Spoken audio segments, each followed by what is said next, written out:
Pada Pilkada November mendatang, pemilih rasional di Kota Palembang hampir mencapai 20%, sehingga jumlah tersebut akan menjadi penentu kemenangan calon wali kota pada kontestasi Pilkada Kota Palembang.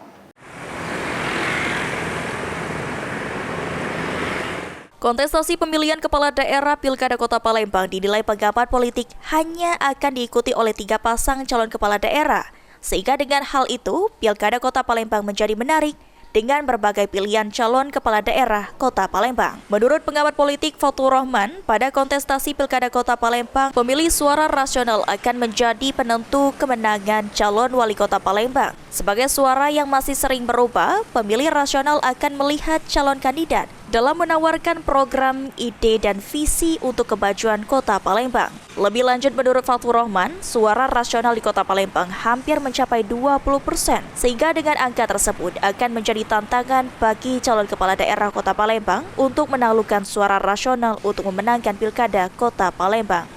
Dan kalau kita lihat secara elektoral, memang saat ini Ratu Dewa masih mendominasi. Juga ada Fitrianti menyusul dan juga ada Yuda kalau dari sisi itu. Tapi juga secara elektoral juga bersaing dengan Prima Salam sebenarnya dari sisi elektoral, beda-beda tipis antar kedua kandidat itu. Nah, kalau dari ini nantinya adalah bisa jadi pemilih rasional akan menjadi penentunya. Pemilih rasional ini adalah pemilih yang mudah berubah.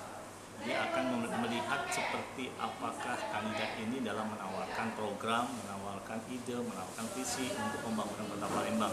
Dan jumlahnya di Kota Palembang ini hampir mencapai 20%. Ini pemilih rasional. Eki Saputra, PAL TV.